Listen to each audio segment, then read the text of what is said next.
hoje promete, porque o tema é quente. Nós vamos discutir dons espirituais hoje, especialmente um dom espiritual. Todos nós sabemos que o apóstolo Paulo reservou pelo menos 3 capítulos da primeira epístola aos Coríntios para tratar desse assunto. E ainda diz, logo de cara, que não deseja que nós sejamos ignorantes em relação à questão dos dons espirituais. Bem, apesar de tudo que ele escreveu, há sim uma grande ignorância, ou no mínimo uma grande discordância entre os cristãos em relação aos dons espirituais. Um deles é a questão do dom de línguas, que nós não vamos abordar de maneira muito profunda hoje, não. Nós queremos nos focalizar no dom de profecia. Isso porque, até para criticar o exagero dos coríntios, né, no dom de línguas, Paulo escreve um capítulo exaltando a importância e a relevância muito maior do dom de profecia em relação ao dom de línguas e em relação aos outros dons, até porque ele termina dizendo que o ideal seria que os crentes buscassem o dom de profecia, sobretudo o dom de profecia, né? Ele começa o capítulo 14, melhor dizendo, exortando os crentes a buscarem o dom de profecia.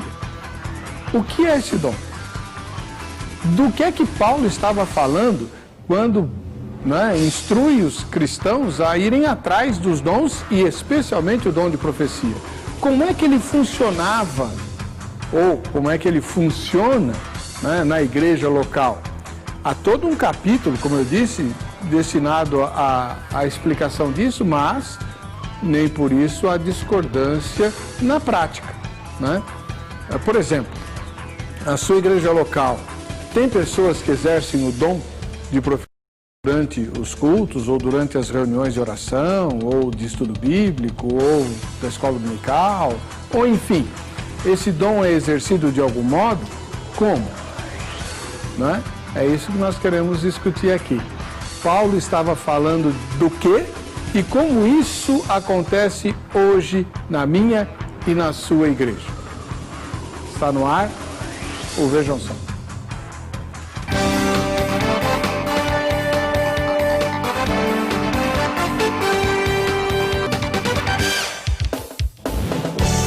Olá, começamos agora mais uma edição do programa Vejam Só, que você já sabe, um oferecimento da Academia Teológica da Graça de Deus, a Agrade.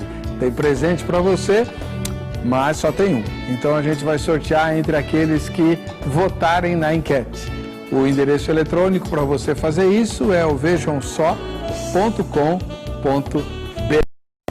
Hoje, conosco aqui, nós temos 2 estreantes no programa Vejam Só. Os 2 pastores vêm pela primeira vez ao debate. O primeiro deles é o pastor Edivaldo Pereira de Souza, da Igreja Assembleia de Deus, Ministério Belém. Ele que é professor de teologia na FAETESP e na FAESP. Pastor Edivaldo, paz e graça, seja bem-vindo. Paz e graça, tudo bom? Pastor, tudo bem, graças a Deus. Para mim é uma satisfação, uma honra poder estar aqui. Onde fica a igreja que o senhor ministra? Rua Rio Negro, 765, Cidade Soberana, Guarulhos. Município de Guarulhos. Município de Guarulhos, Muito obrigado pela presença do irmão. Obrigado.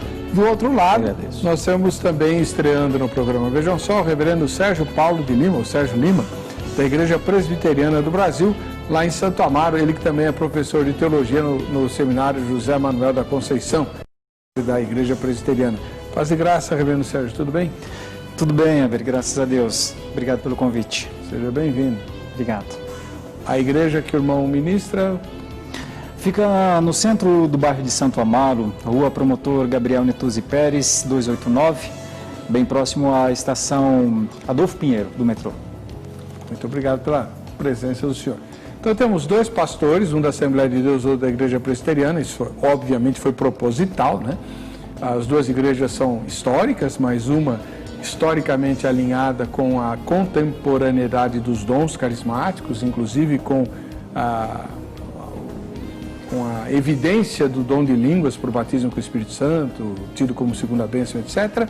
E outra, o ministro de uma igreja histórica onde esses dons não são incentivados ou não são vistos de forma pública, que é a Igreja Presbiteriana. Brasil.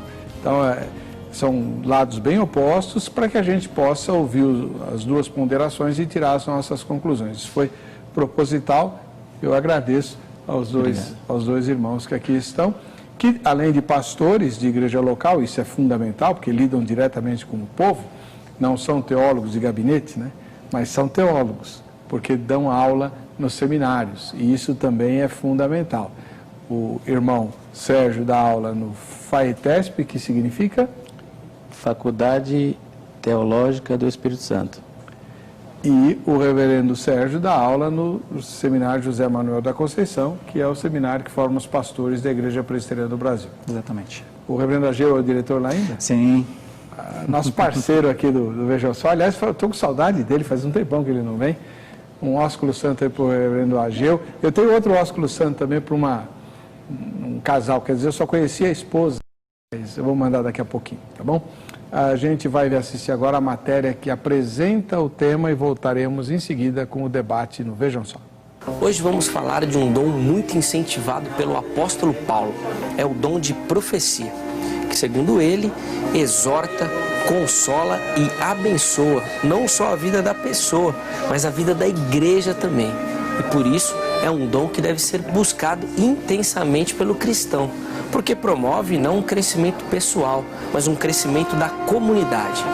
Vamos precisar entender um pouco sobre esse assunto. Por isso, pegue aí a sua Bíblia, fique com ela na mão, aproveite e já abra aí na primeira epístola de Paulo aos Coríntios, no capítulo 14, que nós vamos ler alguns versículos. Segui o amor e procurai com zelo os dons espirituais, mas principalmente que profetizeis. Mas profetiza, fala aos homens, edificando, exortando e consolando. Paulo deixa muito claro a importância do dom da profecia. Mas o que é exatamente esse dom? Será que é a mesma coisa do ofício exercido pelos profetas no Antigo Testamento? Existem profetas hoje que recebem uma nova e inspirada revelação por parte de Deus? Talvez a resposta para essas perguntas não estão claras no texto escrito pelo apóstolo Paulo. Porém, podemos observar alguns balizamentos para se poder exercer esse tão importante dom de profecia. Quem sabe, ao analisarmos essas questões, possamos responder às nossas perguntas. Vamos observar as orientações que Paulo deixa nesse capítulo. São 3 verdades básicas sobre o tema. Primeiro, fala que a profecia é importante, pois edifica a igreja. Ele demonstra que a profecia é superior ao dom de línguas, porque esse dom edifica apenas a pessoa que fala, enquanto a profecia edifica toda a comunidade. Em segundo lugar, Paulo diz que precisa existir entendimento. O dom da profecia não pode existir mistério. Ao final do culto, a pessoa precisa dizer que saiu com a mente clareada, que saiu entendendo aquilo que foi dito. Senão, existe algum problema nesse dom de profecia. Observe o que o apóstolo fala no versículo 19. Contudo, prefiro falar na igreja 5 palavras com o meu entendimento, para instruir outros a falar 10.000 palavras em outra língua. Paulo então finaliza falando sobre a importância da ordem no culto, dizendo que tudo deveria ser feito com decência e ordem. Acontece, pois alguns cristãos de Corinto estavam questionando a autoridade das Escrituras, o que, segundo Paulo, era uma marca dos falsos profetas. Lemos e analisamos alguns versículos. Vimos aquilo que a Bíblia fala sobre o dom de profecias.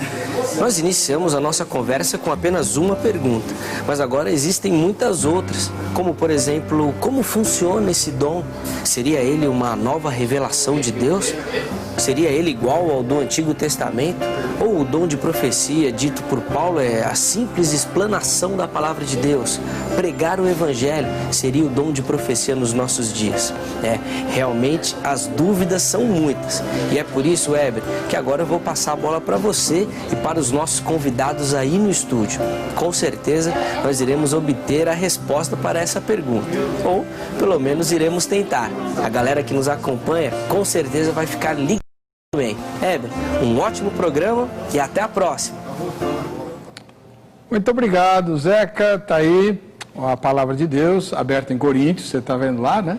Ela é a base da nossa reflexão, do nosso debate, ela sempre está em primeiro plano aqui, como a gente mostra nessas imagens muito criativamente geradas pela nossa equipe. Muito bom. Nós estamos aqui com o pastor Edivaldo Pereira de Souza, ele é ministro da Igreja Assembleia de Deus, lá do Ministério Belém, e é professor de teologia. Então, pastor Edivaldo, na sua primeira fala, como é que o senhor responde à pergunta tema? O que é e como funciona o dom de profecia tão incentivado por Paulo, lá em 1 Coríntios 14? Muito bem. Esse dom, ele é pautado na Bíblia e nós seguimos isso. O que eu geralmente defendo nas minhas prédicas, enfim, é a questão do controle, do equilíbrio, não é? E às vezes os pentecostais, de fato, né, sério, usando aqui um verbete seu, um pentecostal sério, ele espera Deus usar e não usa Deus, entendeu? Então, Deus está interessado em usar o ser humano. Aliás, o texto está dizendo, logo no primeiro versículo, diz: seguir a caridade, ou seja, o amor, e procurar com zelo os dons espirituais, mas principalmente o de profetizar. O dom de profetizar na igreja, ele é extremamente importante. O que não pode acontecer é o fator exacerbado das coisas. É que 10, 15 ou uma pessoa fala para 15, 20 pessoas e aquela lamúria, aquele negócio todo. Então isso aí traz realmente um choque, porque uma pessoa que vai num determinado segmento, no caso na igreja pentecostal, enfim, e chega lá a ver essa barbúrdia toda, acaba trazendo uma dúvida, é de Deus, não é de Deus, aquele negócio, lembrando e sabendo que tudo que tem na igreja, no quesito profecia, é para 3 fatores: explicar, consolar e exortar. Edificar, consolar e exortar. Se eu partir desse pressuposto, que eu, como homem de Deus, que quero ser usado por Deus, trabalhar dentro da pauta bíblica, dentro do que Paulo está dizendo aqui, eu vou primeiro amar, para depois receber de Deus o dom que Ele quer dar, que é o dom de profetizar.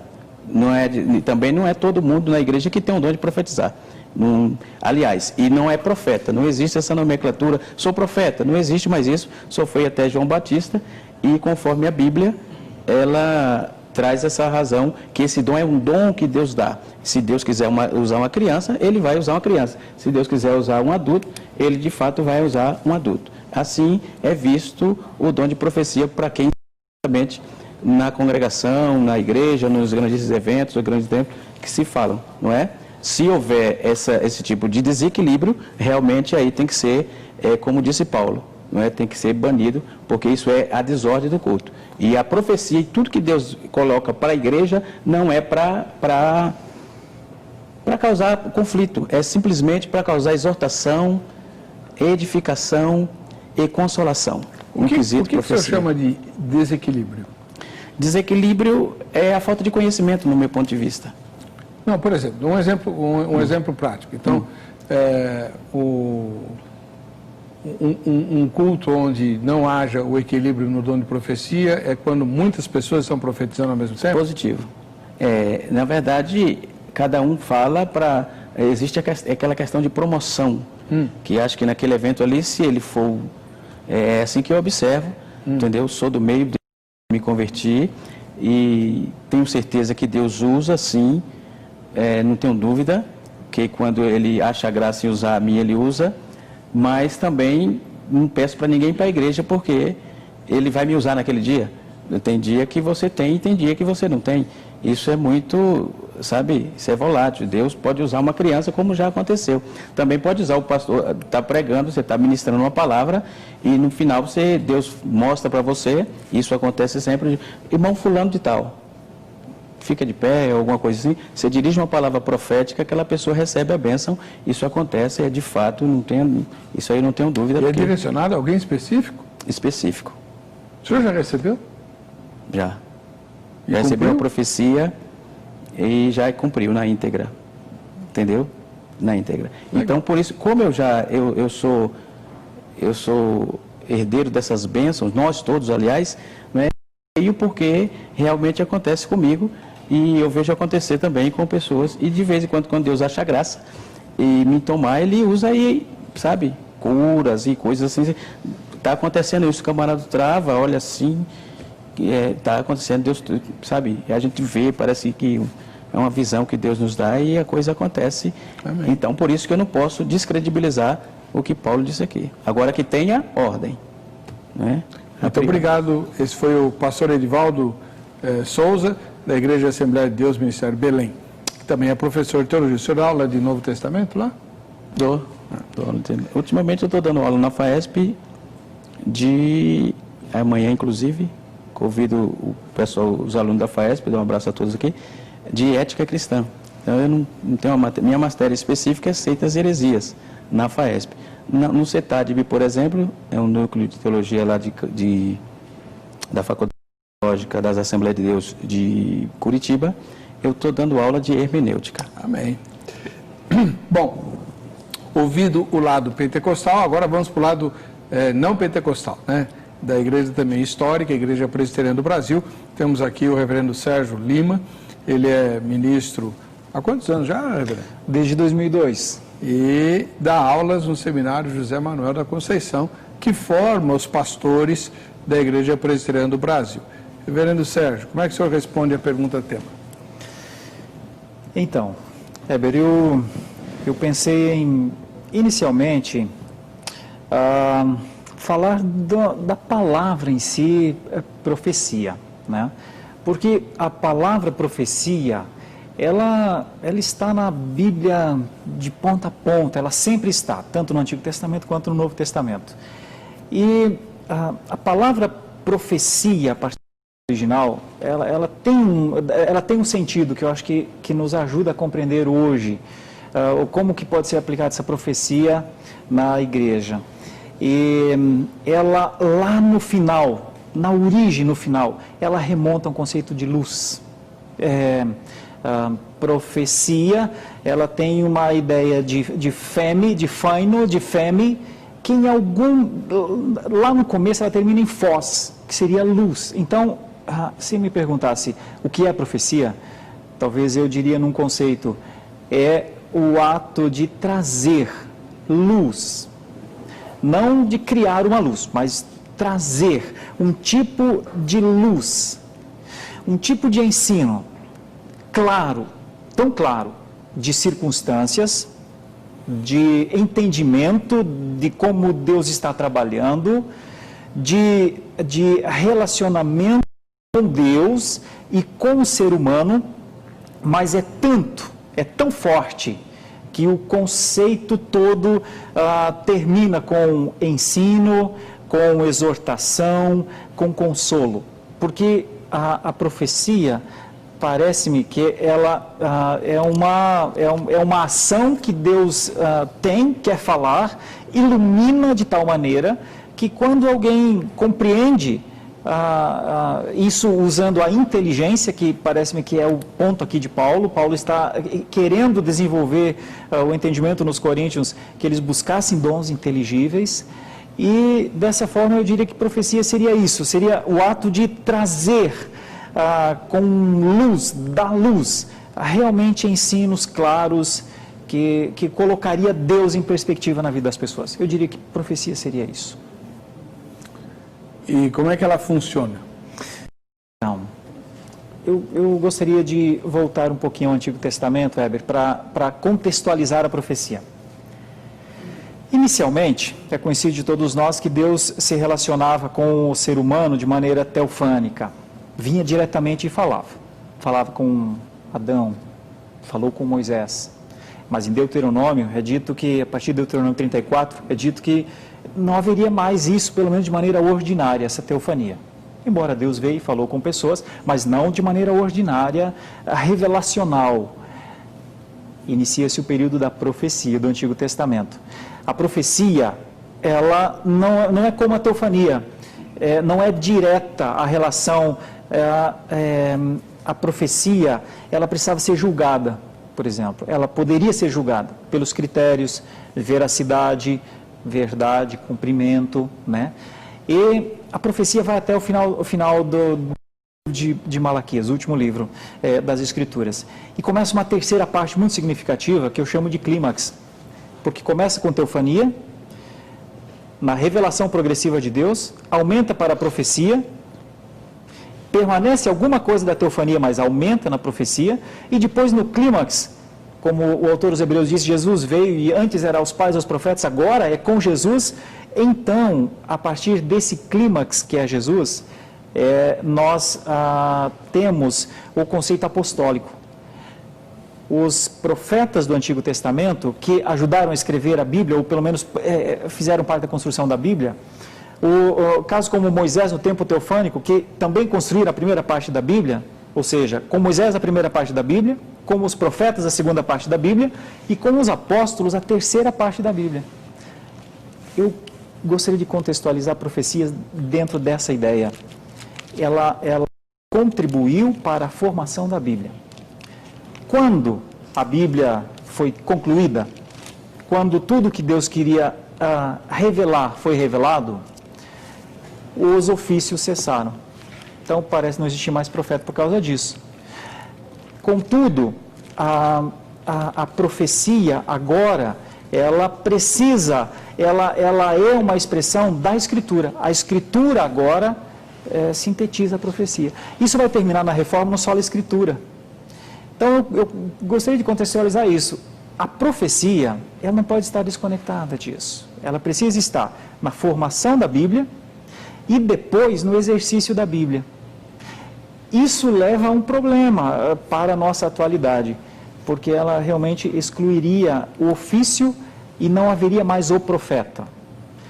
A profecia seria realmente a boa, iluminada, clara e perfeita interpretação das Escrituras e imediatamente exposição clara, perfeita, tanto iluminada quanto ela foi originariamente construída.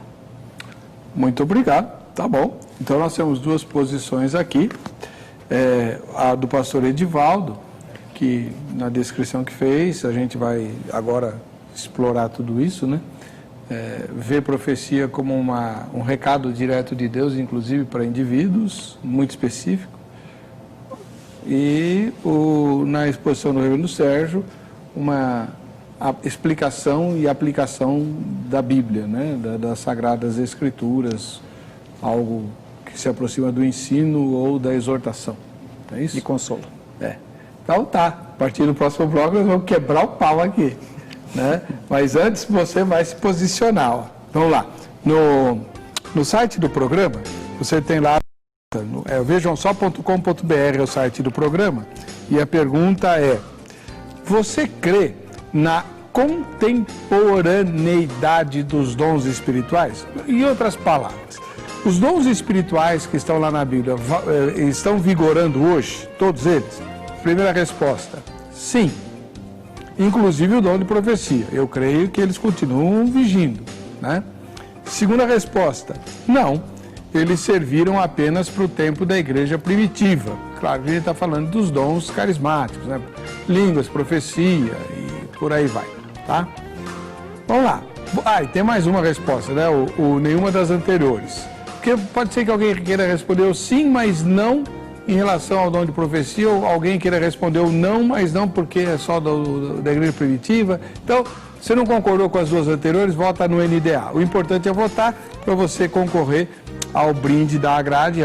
A gente vai sortear hoje, olha ele aí, né? Para você lembrar que está na hora de se preparar para servir a Deus. A Agrade é uma escola com mais de 600 lugares diferentes no Brasil inteiro para você estudar a Bíblia e outras matérias que vão te ajudar a fazer a obra de Deus. Tem curso até de música de instrumentos para orquestra, por exemplo. Tem gente aprendendo violino e outras coisas. Tem curso de teologia, de pós-graduação, tem curso da Bíblia. E esse está em todas as filiais, todas as mais de 600, seu curso bíblico.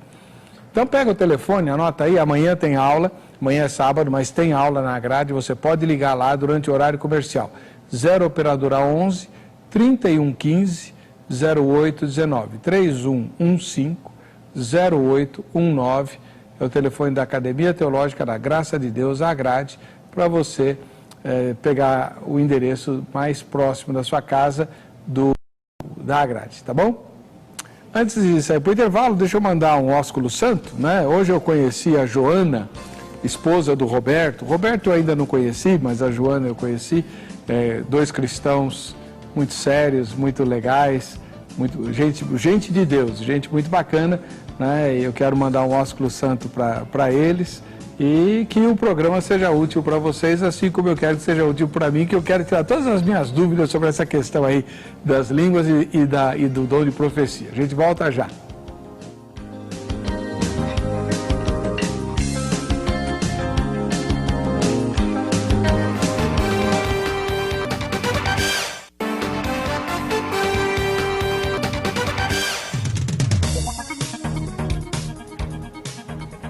Olha só que tomada legal, esse aí, vejam só, né? Muito bom. Estamos de volta e agradecer o carinho da sua audiência e também agradecer a quem está postando as fotografias. No fim do semestre tem um sorteio grande, bom, né? Para quem está participando do quadro que nós vamos ver agora. Vejam só, quem assiste ao Vejam Só, né? A primeira fotografia vem lá de Monte Aprazível, em São Paulo, né? Monte Aprazível é uma cidade do interior paulista. Tá aí, ó, o Diego, a Raquel, a Camila, a Celina e o Valdinei. Todos eles de Monte Aprazível assistindo juntos ao programa Vejam Só. Olha que legal. Ô, pessoalzinho bacana. Deus abençoe vocês. De Campina Grande, lá na Paraíba, temos o Henrique Dimas. Ô, Henrique. A essa hora, alegre assim? Que bom, né? No programa de ontem, com o Dr. Russell Shedd, é isso mesmo, ele postou a foto hoje e já está aí, né? Valeu, Henrique. Aprendeu bastante com o Dr. Shedd? Sabe que eu me arrependi? Tinha outras perguntas para fazer para ele, tem que trazer o Dr. Shedd de novo aqui, porque surgiram algumas dúvidas novas, né? A terceira fotografia vem lá de Viana, no Santo, é o Jean Patrick. Ô, Jean, obrigado pela sua audiência, que Deus abençoe vocês aí no Espírito Santo. Da capital de Pernambuco, lá de Recife, Noélia Albuquerque. O Recife é uma das poucas capitais do Nordeste que eu conheço, aliás, eu conheço duas, né? O Recife e Fortaleza, né? Duas cidades lindas. Tá aí, ó, Noélia, Deus abençoe você, obrigado, viu, pela sua audiência. Do Distrito Federal, né, em Brasília, a pastora Selmara Lima. Ô, pastora, Deus abençoe a senhora. Eu sei que a senhora está aí com o seu povo orando, intercedendo pelas autoridades do nosso país nesse momento tão difícil que nós estamos vivendo. A senhora está no olho do furacão aí, né? Vamos interceder pela pastora Selmara, pela igreja dela e por todas as nossas autoridades, né? E de Açu, aqui em São Paulo, né? O Pariquera-Açu. O nome do lugar é Pariquera-Açu. Está aí o pastor Batista, né? Lá de Pariquera-Açu, que fica no Vale do Ribeira, aqui no interior de São Paulo. Pastor Batista, seja bem-vindo ao Vejam Só. Deus abençoe, irmão, né? Pode postar os temas que o senhor gosta de falar, que a gente traz o senhor aqui para debater também, não tem problema nenhum. O pastor Cleverson foi assim que chegou aqui. O pastor Cleverson lá de Arthur Nogueira, né? Muito bem. Feitas as devidas apresentações, agora vamos voltar para o nosso tema. Estamos discutindo como funcionava e o que era o dom de profecia que Paulo incentivou lá em 1 Coríntios 14, né? Primeira pergunta, pastor Edivaldo. O dom de profecia é a mesma coisa que a gente ouve em algumas igrejas pentecostais ser chamado de revelação? Não. Como não? Elas têm... já posso responder? Lógico. Elas têm as finalidades muito parecidas, certo? Só que a profecia, geralmente, ela tem um bojo mais impactante, porque ela é direta ao tema. Se Deus falou, é o assunto específico, ele não fica... Sabe? A revelação vem por sonho, vem na oração, alguma coisa assim. Geralmente você recebe de Deus uma ordem para falar com o irmão, um negócio assim. Então Deus revelou aquele negócio, você mostra assim, você chama o irmão do lado, meu irmão, acontece isso, isso. Eu tive de Deus uma revelação acerca de Deus, me falou a seu respeito, não é? E eu preciso falar isso para você. Aí o irmão, claro, cuidadosamente, cada um tem de receber as informações, enfim, e quem vai passar então. Só que, por exemplo, precisa ser de Deus, né, a revelação. Já a profecia, ela é específica, está acontecendo isso e isso, e Deus não se agrada, ou coisas do tipo, né? Ou vai acontecer isso, pode ser bênçãos materiais, bênçãos espirituais, enfim, não é? É bem focado para esse assunto. Deixa eu fazer uma pergunta bem prática. Eu frequentei algumas igrejas avivadas, tal, onde havia manifestação dos dons. Nessas igrejas, sempre havia pessoas, né, ou homens ou mulheres, que oravam por indivíduos que Deus mostrava, e durante a oração, eu recebi algumas dessas orações, né, a pessoa começava a falar em línguas e trazia uma tradução dessas línguas entremeadas. Então, falava uma frase em língua, depois falava a frase em português. Como se Deus estivesse falando, meu filho, tenho visto sua luta. E depois, quando terminavam as línguas traduzidas, né, voltava a oração da pessoa. Então, isso que é uma profecia? Pode ser. Porque isso está mais, na verdade, isso está mais ligado à interpretação. Se tem alguém falando em línguas e tem alguém interpretando, então isso está mais ligado a esse fator aí, entendeu? Porque, na verdade, a profecia direta, específica do capítulo 14, onde fomos inquiridos, ela está dentro, ela é direta, ela é focada direta. Então, o que ocorre? Precisa falar em língua estranha para Deus usar em profecia? Eu creio que não. Línguas estranhas é um fator, xanolalia ou golosolalia, não é? E no caso aí que o senhor contou essa experiência, acontece sempre, isso é chamado sempre interpretação, dom de interpretação de língua, né? Entendeu? Quem fala em línguas fala só aos anjos, está escrito, né? Paulo falou isso, né? Mas quem fala e traduz, alguém traduz lá, tem um intérprete. Entendeu? Então não se trata de exposição das escrituras. Não. E depois eu quero, claro, eu vou ter a oportunidade de corroborar um pouco com o pensamento do reverendo. Então fala agora, porque depois ele vai ter que... A questão do reverendo que trouxe, contextualizando aí, eu dividi esse fator em duas situações, né? Por exemplo, que toda escritura é uma profecia, isso é inegável. Ninguém pode tirar isso, porque isso é inegável.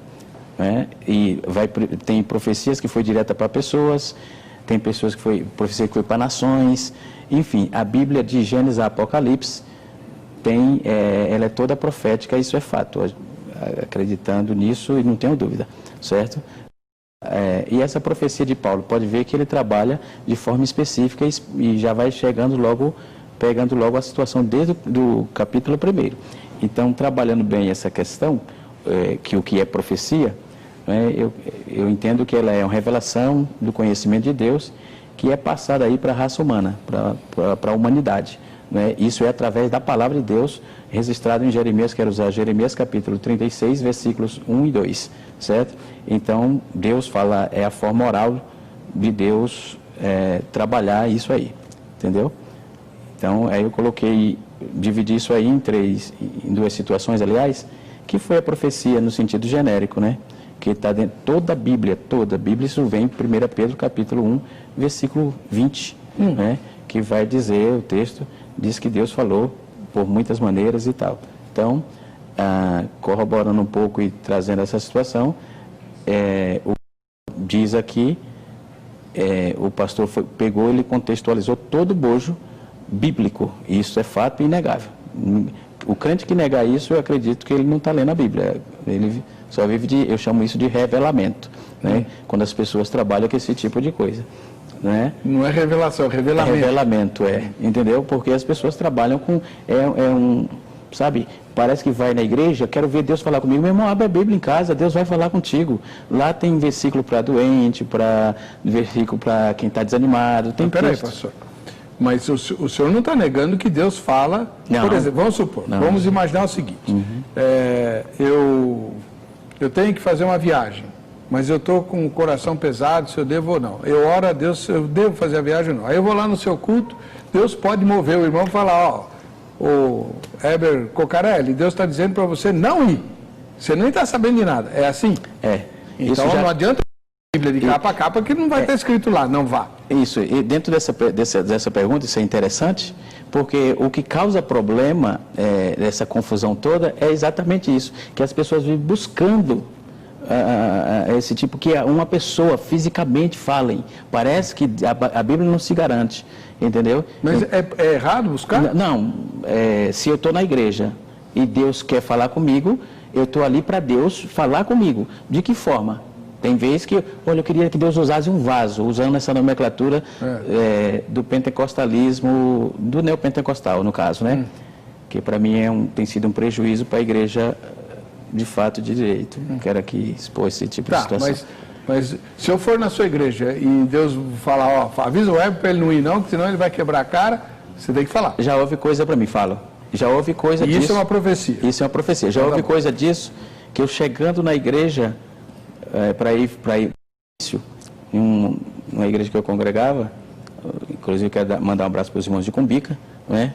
E aí o que ocorre? Um pastor veio de lá e disse, pastor, eu vejo o senhor sofrendo um acidente, é melhor que o senhor não vá lá, certo?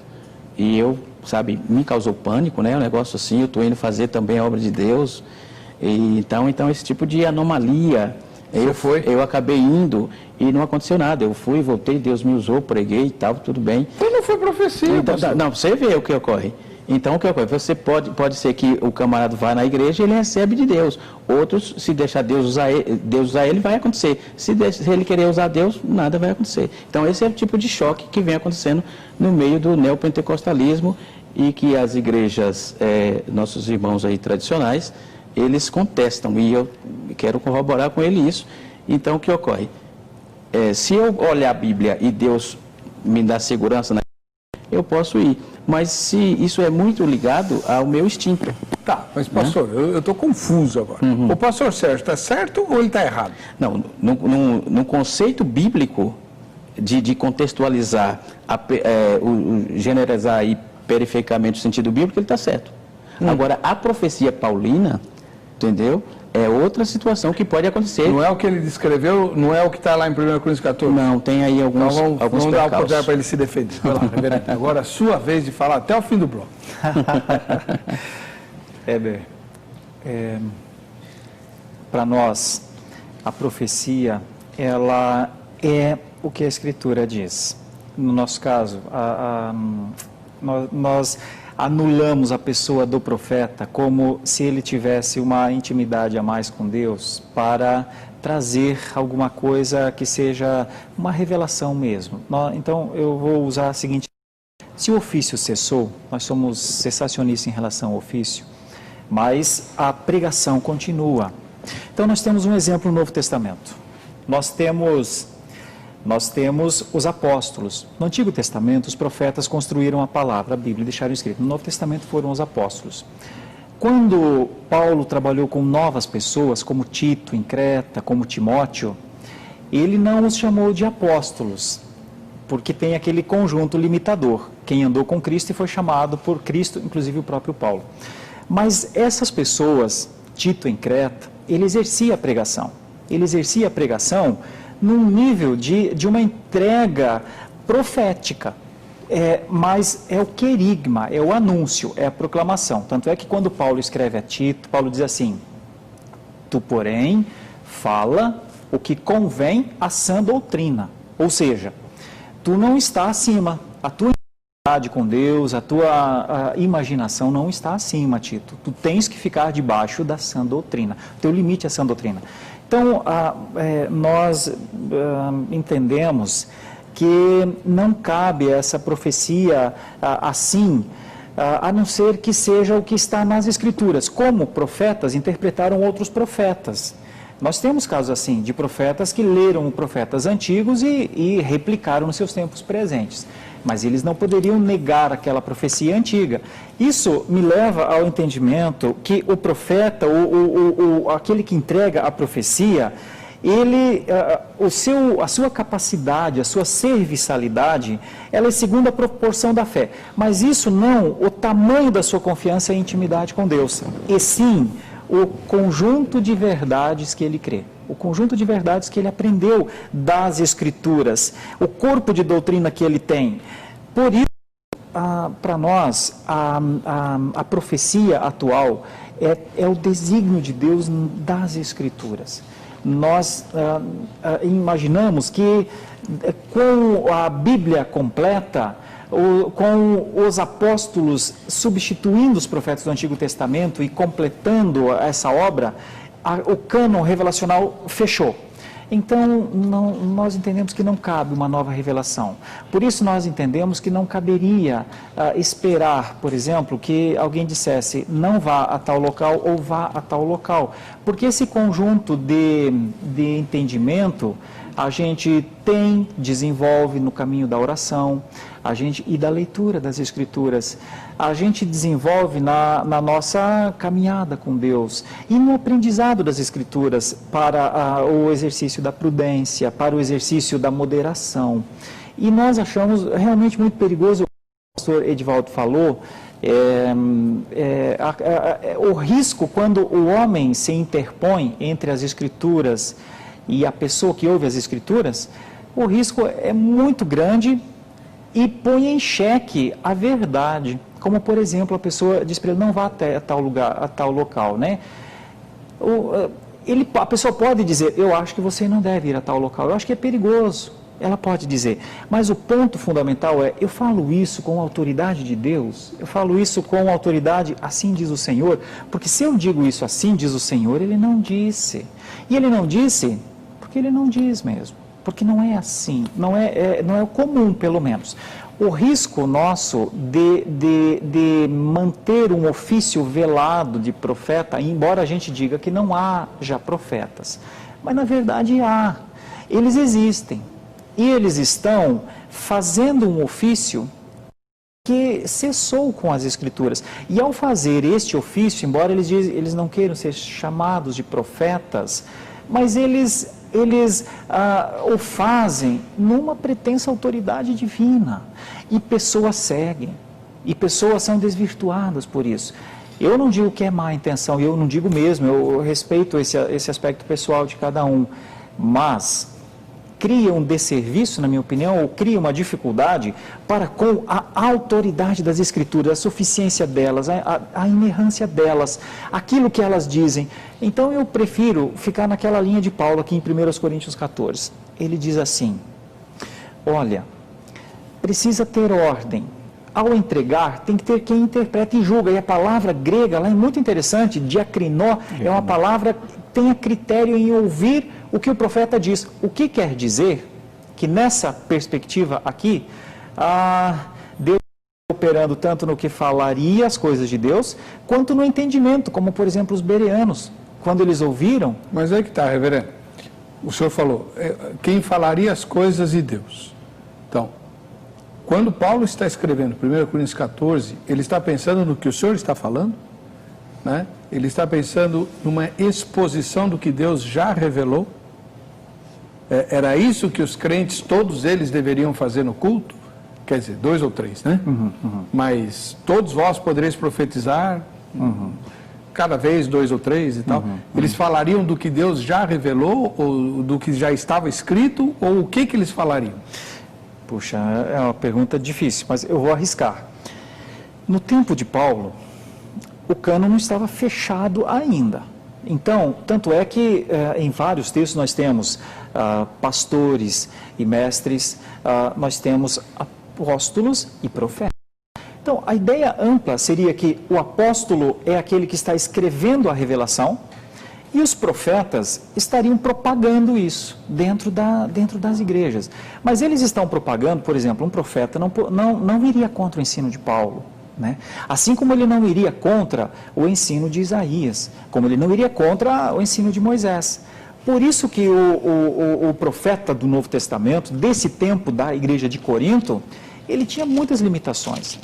Ele teria, veja que a primeira limitação é que tinha pessoas julgando. Qual seria a ideia do critério deles? Isso aqui soma com o que nós vimos até aqui. Isso aqui nos dá uma ideia mais clara do que Deus quer para o futuro, com um detalhe. A profecia preditiva, ela tem lugar nas Escrituras. Mas antes de vir para cá, eu fui procurar textos da profecia preditiva. Eles são poucos. Grande parte das profecias, principalmente as no Antigo Testamento, e um caso de um homem que era sacerdote, inclusive, que é Zacarias, que profetiza, diz a palavra. Grande parte da profecia foi dar glória a Deus pelo que Deus estava fazendo, foi reconsiderar o contexto, foi dizer, Deus está trabalhando e está construindo uma coisa muito grande. E aqui está João. E João anunciará, será profeta do Deus Altíssimo, falará com uma coisa interessante. E João nunca profetizou coisas futuras. Então, o aspecto da predição, da predição na profecia, eu tenho a impressão que está desproporcional. Hoje, a ideia de profecia é quase toda predição. Só se pensa em predição, via de regra. Mas a profecia é o anúncio da glória de Deus, do poder de Deus, da presença de Deus, da luz de Deus. E essa profecia, ela me parece, ela é mais teocêntrica, mais teológica. Ela remonta a um Deus presente. O conjunto disso é que vai gerar as Escrituras. Por isso, quando as Escrituras são concluídas, as Escrituras são a maior luz que nós temos, as Escrituras são tudo que nós precisamos. As Escrituras lidas são a profecia. Tanto é que é só quase um trocadilho. Mas a gente está falando de profecia aqui, que é um ato de falar, um ato de... O que é que nós chamamos isso aqui? Palavra. Palavra. Ela não é um livro, ela é uma voz. É uma palavra. Então, quando eu me julgo um profeta, em alguma medida, parece que são duas vozes, duas palavras. Por quê? Se tem uma que é plena, que é total, que é suficiente, que é inequívoca, que só precisa da interpretação. Aí vem essa questão que eu acho tão interessante da profecia nos tempos atuais, né? O que é um bom profeta? Um bom profeta, primeiro de tudo, é um bom intérprete da palavra de Deus. Depois, é alguém com muito temor para não falar o que pode ser que Deus não esteja falando. E, por último lugar, ainda que se eu falar hoje, eu ainda acho que preciso imaginar que eu sou um homem, que eu sou uma pessoa, e que eu precisaria deixar que as pessoas julgassem isso de acordo com as Escrituras. Então, eu concluo essa ideia do profeta de novo, anulando totalmente o ofício, dizendo que a profecia é a pregação, uma boa pregação, uma pregação coerente, uma pregação que remonta à glória de Deus, à graça redentora de Cristo, os eventos, por exemplo, uma profecia muito certa, muito correta para os dias atuais, arrumem suas vidas, Cristo está voltando, porque as Escrituras dizem que Ele está voltando. É uma profecia, é um jeito de pregar, mas eu não aumento uma vírgula e não diminuo uma vírgula do que foi dito. Quanto tempo tem? Então tá. Então no próximo bloco a gente vai apertar um pouquinho mais aqui os dois, né? Você ouviu os dois com bastante tempo, todo mundo ouviu e tal. O irmão da Assembleia de Deus, o irmão da Igreja Presbiteriana. Então, a gente vai discutir no próximo bloco a figura de Ágabo e das filhas de Filipe, que profetizavam. O irmão falou que o último profeta foi João Batista, foi não. Tem lá no livro de Atos outros profetas aparecendo. Isso é interessante.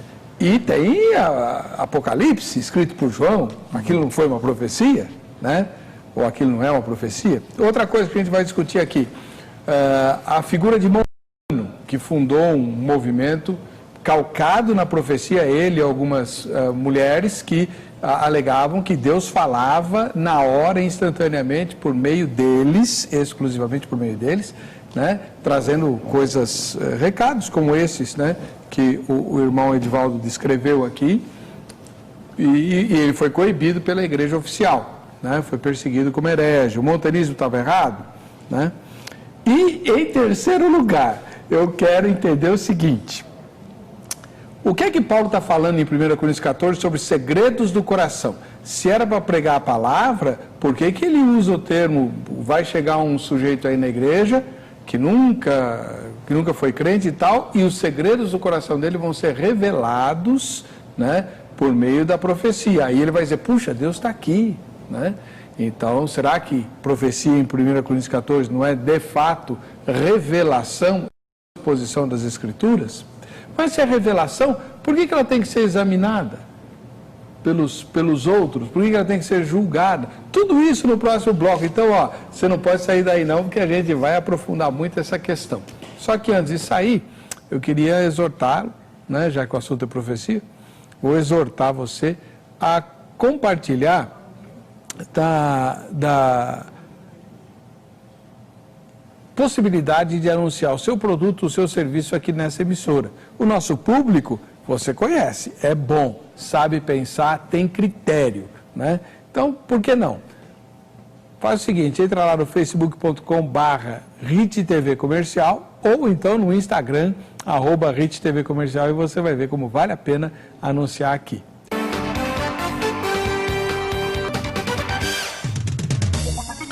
Muito bem, estamos de volta com o programa Vejam Só, hoje recebendo o pastor Edivaldo de Souza, lá da Igreja Assembleia de Deus Ministério Belém, e o reverendo Sérgio Lima, da Igreja Presbiteriana do Brasil. Ambos são teólogos e professores de teologia e estão aqui conversando conosco sobre o dom de profecia. Como é que ele funciona, né? Paulo incentivava tanto esse dom, como é que ele funciona na prática? O que ele exatamente ele é? Pois bem, o reverendo Sérgio diz que o dom de profecia como revelação de coisas novas cessou com o fechamento do cano, mas o pastor Edivaldo diz que não, né, que Deus entrega recados pessoais e particulares até hoje. Pois bem, aí o que a gente fez? No bloco anterior eu já anunciei que a gente ia conversar sobre algumas coisinhas. Por exemplo, não sei exatamente se foi no segundo, no terceiro século, apareceu um sujeito chamado Montano, que se dizia profeta, né, e ele criou um movimento na igreja chamado montanismo. A principal característica do montanismo era justamente o uso de revelações, né? As pessoas, tanto ele quanto as mulheres que o ajudavam, se não me engano eram duas, traziam profecias, traziam revelações diretas de Deus para as pessoas. Então vamos lá, começar com o pastor Edivaldo. O montanismo estava errado, pastor Edivaldo? Eu acredito que o montanismo, ele tem coisas dele hoje ainda, que é essa questão de muita ênfase a um fator só, focalizar um assunto só, um negócio só, sabe? Porque, por exemplo, eu quero corroborar aqui com o reverendo, que Deus não precisa de outra revelação.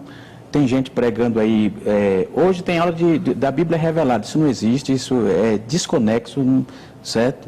Então, o que ocorre? A Bíblia, ela tem a revelação suficiente e necessária para o homem. Agora, a questão dos dons espirituais, eu vou contestar um pouco dentro disso, porque aí vou corroborar com a pergunta, entendendo que o montanismo hoje seria um pouco disso que temos hoje, dessa bagunça, se liga, não consegue assistir nada, porque você põe um rádio lá, o cara está falando um barulho danado. Qual é o pecador que entende aquilo, ou qual é uma pessoa de sã consciência que vai ficar escutando aquilo?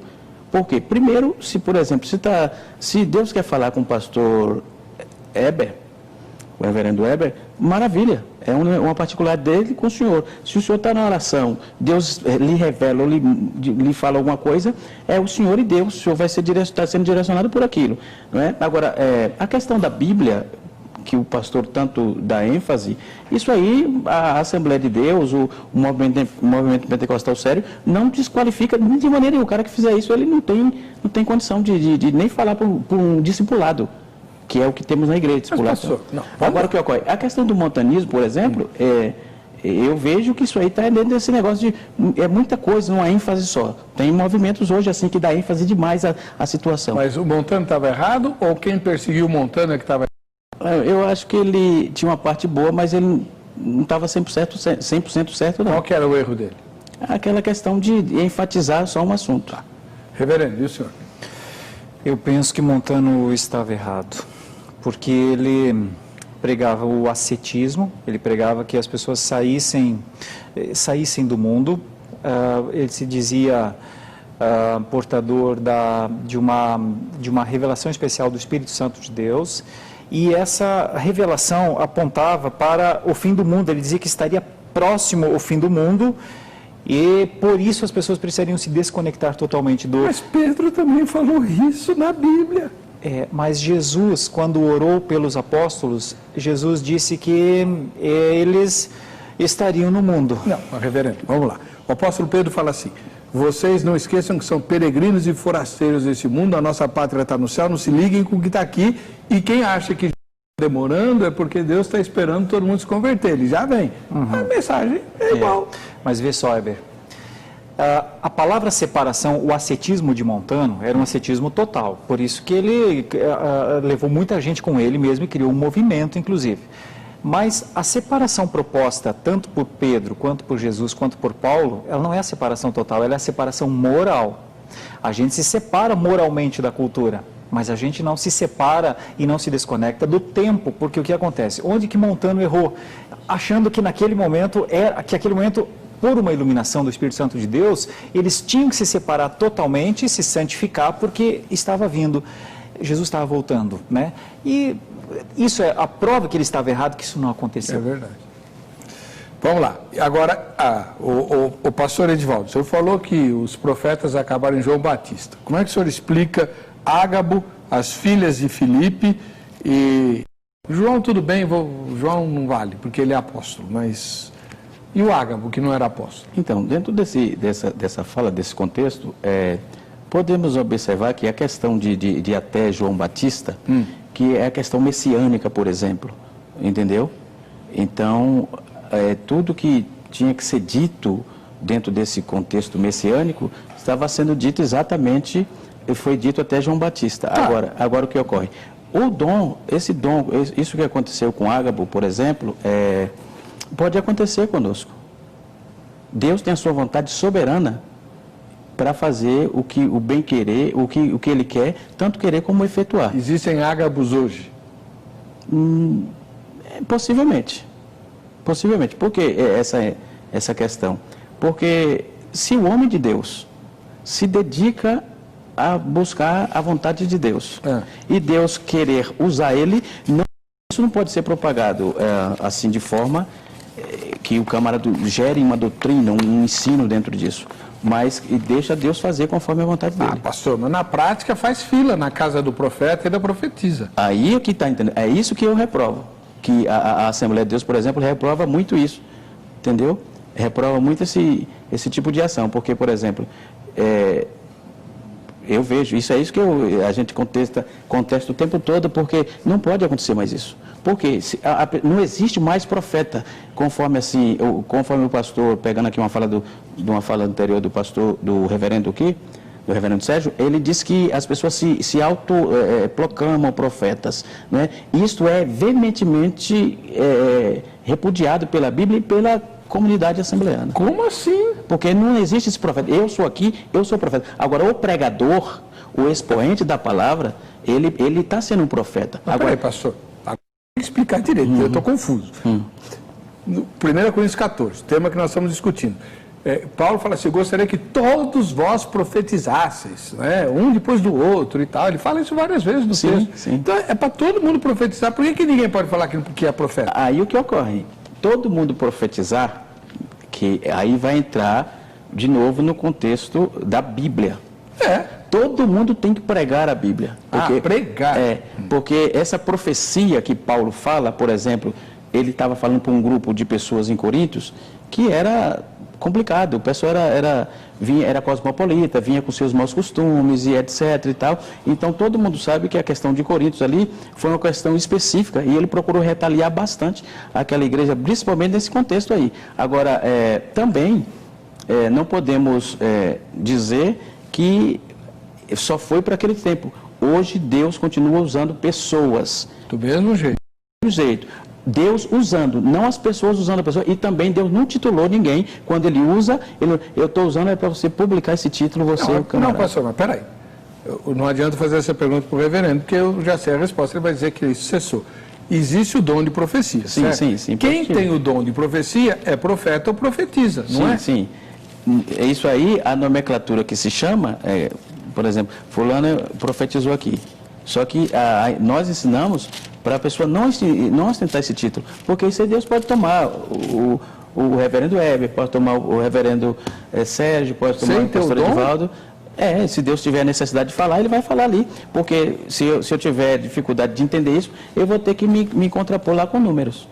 Então não é dom de profecia, Não, esse caso de Paulo aqui específico... É que nem Saul. Saul foi... Ele nem esperava, acho que nem sabia. De repente o Espírito Santo veio sobre ele, ele ficou lá no meio profetizando o dia todo. Foi a única vez. Depois ele foi lá procurar uma feiticeira. É isso que o senhor está falando? Porque veja só, o texto de Paulo, ele é bem claro. Ele não fala essa questão da profecia canônica que o reverendo nos trouxe. Paulo é específico, e na igreja, depois do versículo 29 até o versículo 40, ele vai dar ordem nesse culto. Ele vai colocar ordem no culto. Então, ele fala exatamente no período da liturgia, no período litúrgico do momento ali que você está. Então, isso vai acontecer.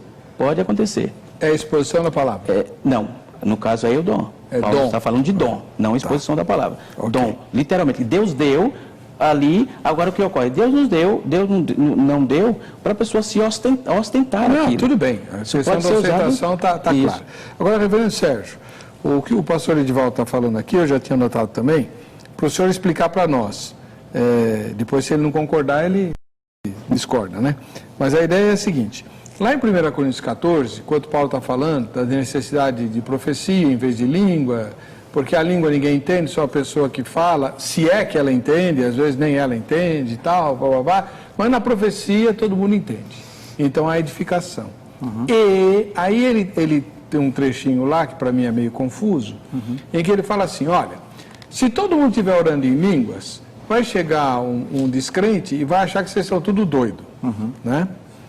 Porém, se tiver gente profetizando e entrar um incrédulo, ele vai ter os segredos do seu coração revelados. A ideia que eu entendo do texto eu cheguei lá e alguém que nunca me viu vai falar quem eu sou, o que é que eu estou pensando, etc. E aí a pessoa vai falar, puxa, Deus realmente está aqui. Quer dizer, é uma forma muito eficiente de apologeta, de fazer apologia da fé. Né? Deus existe, Ele te conhece e quer que você se converta. Né? Mas se for só a exposição das Escrituras, isso não acontece. A profecia não é a revelação de algo secreto? Esse texto é versículo 24, né? Todos profetizarem e entrar algum incrédulo. Em Corinto, Paulo está insistindo com a igreja de Corinto que ela, além do dom além de muitos dons, ele diz, procurem dons, né? Mas procurem principalmente o de profecia. Eu tenho a impressão, olhando para o texto, que o que Paulo queria mesmo é que aquela igreja convencesse aquela cidade do amor de Deus, da redenção proposta, e a profecia fazia parte disso, porque é o anúncio, é a proclamação, é o queriço de Deus, é o aberto, é a voz apaixonada de Deus, que remonta a Deus. Então, antes do revelar os segredos do coração, manifestar, na verdade, os segredos do coração, Paulo diz que se eles profetizassem e entrasse algum incrédulo ou indouto, ele seria convencido. É interessante essa expressão, porque convencido como? Tem maneiras de uma pessoa ser convencida. Uma delas, eu olho para ela e digo, você tem que fazer isso, tem ou não tem? E a pessoa diz, sim ou não, né? Mas a impressão que eu tenho é que a profecia aqui em Coríntios deveria ser um tipo de adoração a Deus, um tipo de glorificação a Deus, de forma que se alguém entrasse na igreja de Corinto e visse aquele povo adorando a Deus daquela maneira, inteligivelmente, falando de Deus, isso faria com que a pessoa seria convencida. A ideia convencido, inclusive, é a exposição à vergonha. É uma coisa que tem uma pena junto. É convencido, e se não for convencido, já tem uma pena automaticamente aí. Inclusive, a próxima palavra é por todos julgado, que é a ideia de separação, faz a separação. E aí tornam-se manifestos os desejos ou os segredos do coração. A palavra manifesta, eu acho que ela remonta à iluminação, que Deus trabalhou de maneira magnífica de três formas, né? A revelação, a autorrevelação, a inspiração, foi quando todos construíram as Escrituras, e a iluminação, que é o Espírito Santo agindo. Aqui cabe, me parece, enquanto profetiza-se as grandezas de Deus, como Zacarias fez quando o filho nasceu, enquanto se dirige a Deus um culto verdadeiro, onde ele é visto e contemplado, o Espírito Santo entra com a iluminação, convencendo aquele que chegou. E é aí que o segredo do coração se manifesta. Porque qual é o segredo do coração? O que é que Paulo queria que os coríntios fizessem? Evangelização. Eles precisariam, e não há salvação, não há evangelização, sem que a pessoa saiba do que ela é salva, do que ela é salva. E como é que eles saberiam isso? Eu penso que seria uma manifestação do segredo do coração. Eu sou um pecador. Eu sou um pecador. Essa pregação me mostra quem eu sou. Então, a profecia, sem precisar do profeta em si, porque o profeta em si é a palavra de Jesus pregada, é o Emanuel entre nós, é o anúncio de Jesus como Salvador. Corinto falava de Jesus que era o seu Salvador. Essa pregação, com a iluminação do Espírito Santo, produziria o convencimento. Eu caminharia nessa linha, porque aí não seria uma espécie de revelação nova de ideias particulares, mas está dentro do projeto redentivo. A profecia, ela é útil ao projeto redentivo. E o projeto redentivo começa ou tem pelo menos no seu conjunto, a redenção de uma vida. Você não pode falar em redenção sem falar na redenção da pessoa. O existir em Corinto, uma pregação clara, era o potencial de convencimento para que os segredos fossem revelados. O primeiro segredo, Heber, eu pensaria assim, o maior de todos os segredos ser revelado a um incrédulo, é que ele é um pecador, que precisa da graça de Deus. Então, Evelina, mas uma das coisas que me assim, deixa em dúvida é o uso de termos, né? Se na época de Paulo havia profetas trazendo revelação nova, Ágabo e Filipe, só para ficar nisso, sem serem profetas canônicos, né? Que não escreveram nada da Bíblia, por que Paulo vai usar a mesma palavra, profeta e profetiza, tal, ou profecia, para designar algo que não tem a ver com esse tipo de ofício, mas com a exposição das Escrituras, com a pregação, a proclamação, com o querigma, né? Como a gente costuma falar. Não fica confuso? E pior um pouquinho ainda, se você olhar para a leitura de puritanos, por exemplo, um puritano famoso do século XVII, quando ele escreveu sobre a arte de pregar, ele escreveu, o título é A Arte de Profetizar. É verdade, a palavra profeta, profetizar, profecia, ela sempre vai precisar de alguma explicação. Mas a explicação, talvez a mais coerente, pelo menos a mim, que me cabe, ajuda, que me faz pensar que o ofício cessou, mas o trabalho, a voz de Deus, a continuidade precisa continuar a existir, eu volto à etimologia da palavra. Profecia, na verdade, é muito entendimento, mas não entendimento espontâneo, é muito entendimento a partir das Escrituras. Esse entendimento a partir das Escrituras não acontece sem a iluminação do Espírito Santo de Deus.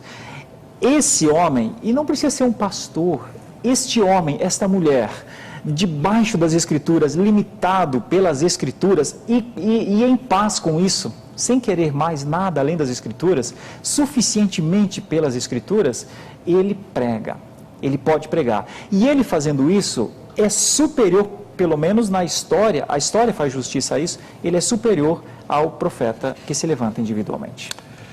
Ana Caroline Gomes Andrade. Praia Grande, aqui no litoral paulista.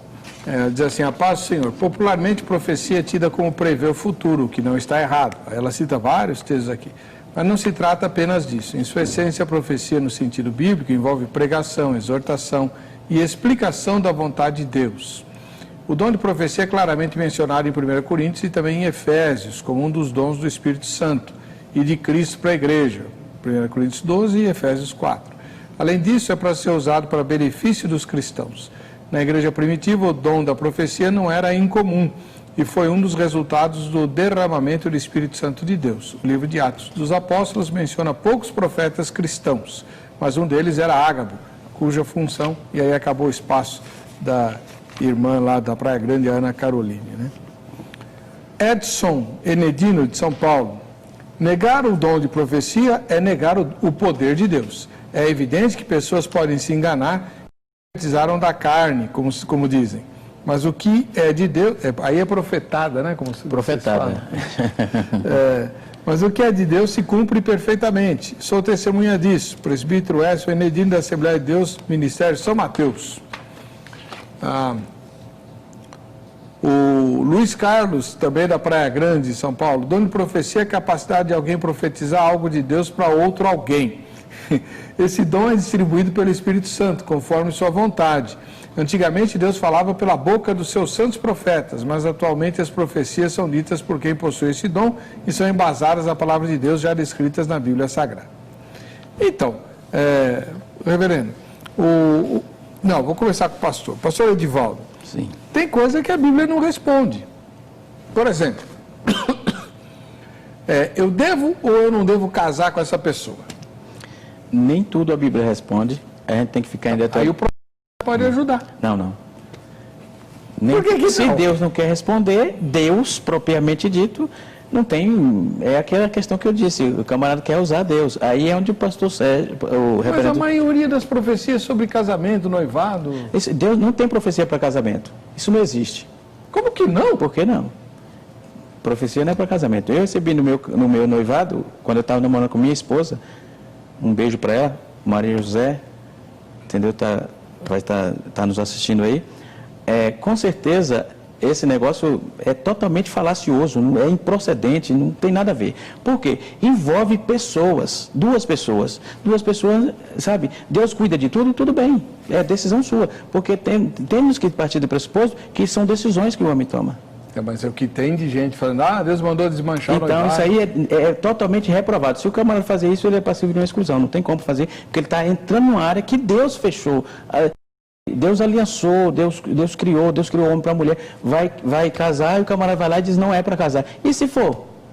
E se a racionalidade apontar para isso? Então, quando se faz uma pergunta dessa natureza, ou de uma pergunta assim, nós temos que ter a situação filosófica, a situação teológica e a situação racional. Senão, nós vamos ter dificuldade de viver nesse negócio aí, de profetar o tempo todo.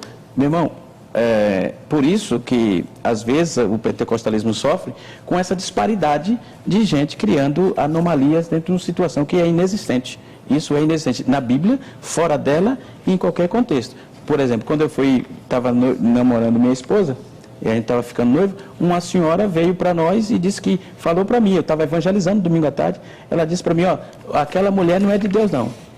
Entendeu? Segunda-feira à noite, isso foi um domingo, segunda-feira à noite nós tivemos que ir lá fazer uma visita urgente, que ela tinha quebrado as panelas na cabeça do marido. Quer dizer, de que forma que eu vou, sabe, eu vou analisar a profecia, eu vou analisar o profeta, é profecia ou adivinhação, o que é isso? Entendeu? Então, nós temos, por isso que tem a situação de estar aprendendo. Convido a todos para aprender a palavra de Deus.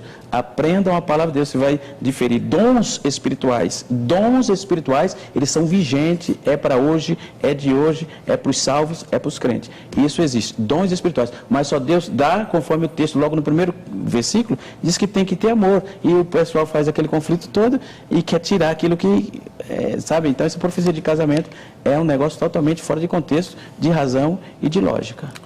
William Almeida, ele mora em Arapiraca, lá nas Alagoas. Acredito na contemporaneidade dos dons espirituais, vejo isso na Bíblia. Existem profecias bíblicas relacionadas aos dons para os últimos dias. Exemplo, Atos 2,17. É o derramamento do Espírito lá. Em relação à posição que acredita que os dons cessaram, discordo totalmente, já que nada na Bíblia falando que os dons só seriam para a época apostólica.